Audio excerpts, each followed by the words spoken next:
Hello guys, welcome back to my channel. तो आज देखने वाले हम क्वेश्चन नंबर 5A का कथा लेखन का टॉपिक। ये बोर्ड एग्जाम में 5 मार्क्स का क्वेश्चन पूछा जाता है। तो मैं हूं आपका हिवाड़े सर और आज हम देखेंगे क्वेश्चन नंबर 5वां, स्टोरी राइटिंग। स्टोरी के कुछ पॉइंट यहाँ पे दिया है और पॉइंट को लेके बोर्ड एग्जाम में स्टोरी कैसा लिखा जाता है वही आज देखेंगे। चलो स्टार्ट करेंगे।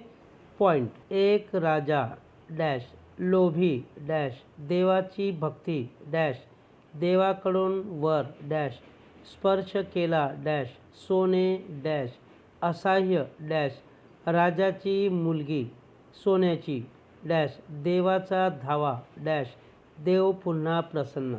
तो इसी तरह ये पॉइंट को लेके आज अपन स्टोरी लिखने वाले हैं। स्टोरी का टाइटल है आती तेथे माती। तो यहाँ पे देखेंगे, स्टोरी स्टार्ट करेंगे। विजयपूर नगरीचा यशोधन नामक राजा होता। तो खूप पराक्रमी होता, तो खूप श्रीमंत होता, त्याच्याकडे संपत्ती भरपूर होती, पण तो खूप लोभी होता। तो विजयपुर नगरी का एक शुद्धोधन नाम का एक राजा होता है और बहुत पराक्रमी, बहुत होशियार रहता है। तो वो बहुत अमीर होता है, उसके पास बहुत सारा धन दौलत होता है, लेकिन तो भी बहुत ये राजा लालची होता है। एके दिवशी राजा यशोधनने देवाची तपश्चर्या केली। तो एक दिन राजा यशोधन भगवान का प्रेयर करता है, प्रार्थना करता है। देवही त्याच्या भक्तीवर प्रसन्न झाला। देव म्हणाला और बाद में भगवान उसको प्रसन्न हो जाता है और भगवान उसको बोलता है, मी तुझ्या तपश्चर्येवर खूप प्रसन्न आहे, काय हवे ते माग। और भगवान फिर उसको बोलता है कि तू जो तपश्चर्या किया है मैं उसके ऊपर बहुत खुश हूँ, तुझे क्या चाहिए तो मांग। राजा यशोधनचा मूळ लोभी स्वभाव जागृत झाला और यशोधन राजा बहुत स्वार्थी था और उसका स्वभाव उसके सामने आ जाता है। तो परमेश्वराला म्हणाला, हे प्रभो, मला असा वर द्या की मी ज्या वस्तूला स्पर्श करेन ती वस्तू सोन्याची होईल। और ये यशोधन राजा भगवान को ऐसा वर मांगता है कि हे भगवान, मैं जो चीज़ को हाथ लगाऊं वो सोने की हो जाए, ऐसा वर मुझे दे दो।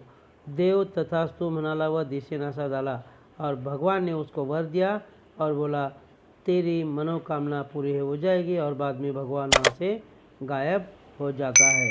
राजा अत्यंत आनंदी झाला। राजा फिर भगवान का वर सुनने के बाद में बहुत खुश हो जाता है। त्याला हवा तो वर परमेश्वराने दिल्यामुळे तो खुशीतच दिसेल त्या वस्तूला स्पर्श करू लागला। और फिर ये राजा बहुत खुश होने के बाद में जो चीज़ उसको दिखाई देगा उसको वो स्पर्श उसको हाथ लगा रहा था। त्याने आपल्या तलवारीचा स्पर्श केला तर क्षणात ती सोन्याची झाली। फिर राजा ने अपने कमर में मैन में जो तलवार थी वो तलवार को हाथ लगाया, वो तलवार सोने की हो गई, तर क्षणात ती सोन्याची झाली। राजाने सिंहासनाला स्पर्श केला तर तेही सोन्याचे झाले। और राजा फिर सिंहासन को हाथ लगाता है, उसका बैठने वाला जो आसन था वो भी सोने का हो जाता है। राजा ने राजवाड्याच्या खांबांना स्पर्श केला, भिंतीना स्पर्श केला और बाद में राजा वो महल जो था उसके खंबे को हाथ लगाता है, बाद में दीवार को हाथ लगाता है, सब चीज़ सोने का हो जाता है। राजा यशोधनचा आनंद आता गगनात मावत नव्हता और फिर राजा बहुत खुश हो जाता है, उसको बहुत आनंद हो जाता है। बघता बघता सर्व वस्तू सोन्याच्या झाल्या और देखते देखते ही सब चीज़ सोने का हो जाता है। राजाला आता भूक लागली होती। त्याने खाण्यासाठी सर्वप्रथम एका फळाला स्पर्श केला और राजा को फिर भूख लग जाती है और उसको खाने का था, तो उसने एक फल को हाथ लगाया, लेकिन वो फल भी सोने का हो जाता है। मग त्याने जेवायला सुरुवात केली तर ताटातील जेवण सोन्याचे झाले और बाद में प्लेट में खाना मंगाया, वो खाने को हाथ लगाया तो खाने का भी सोना बन जाता है। आता राजाला काही सुशेनाचे झाले होते। राजा को क्या करना चाहिए को समझ में नहीं आ रहा था। त्याने पलंगावर अंग टेकले तर पलंग ही सोन्याचा झाला। उसको बाद में फिर वो पलंग के ऊपर सो जाता है तो पलंग भी सोने का हो जाता है। इतक्यात राजकन्या धावत धावत राजाजवळ आली। राजाने तिला प्रेमाने जवळ घेतले।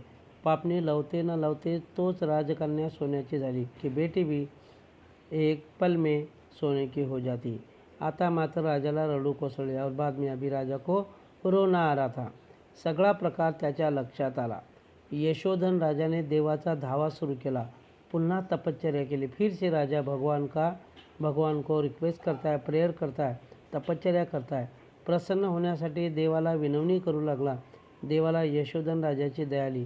फिर से भगवान को राजा रिक्वेस्ट कर रहा था और बाद में फिर से भगवान को उसकी दया, यशोधन राजा की दया आ जाती है. देव पुन्हा अवतरला. फिर से भगवान गॉड उसको मिल जाता है. राजा ने परमेश्वराच्या चरणावर मस्तक ठेवले और बाद में राजा ने भगवान के चरणों पे माथा टेका. हे प्रभु, मी चुकलो, लोभी बनून मी चुकीचा वर मागितला. और भगवान को बोलता है, हे भगवान, मैं लोभी हूँ, मैं स्वार्थी हूँ, इसीलिए मुझे माफ़ कर दो. मैं गलत वर आपसे माग लिया. हा वर परत घ्या. मला माझी कन्या हवी और ये मुझे आपने जो वरदान दिया है, जो आशीर्वाद दिया है, वो वापस ले लो और मुझे मेरी कन्या चाहिए. देवाला राजाची दया आली. बाद में देव भगवान को भी राजा की दया आ जाती. फिर से भगवान बोलता है, गॉड बोलता है, तथास्तु. असे म्हणून परमेश्वराने वर मागे घेतला. ऐसा बोल के परमेश्वर ने, भगवान ने, गॉड ने जो आशीर्वाद दिया था राजा को, वो वापस ले लिया और फिर से जैसे चीज़ थी वैसी ही फिर से हो गई. राजा की बेटी भी नॉर्मल हो गई. तो इसी तरह कोई भी चीज़ का ज़्यादा लालच नहीं रखना चाहिए. और इसी के वजह से ये स्टोरी को अति तिथे माथी ये टाइटल दिया है. Thank you.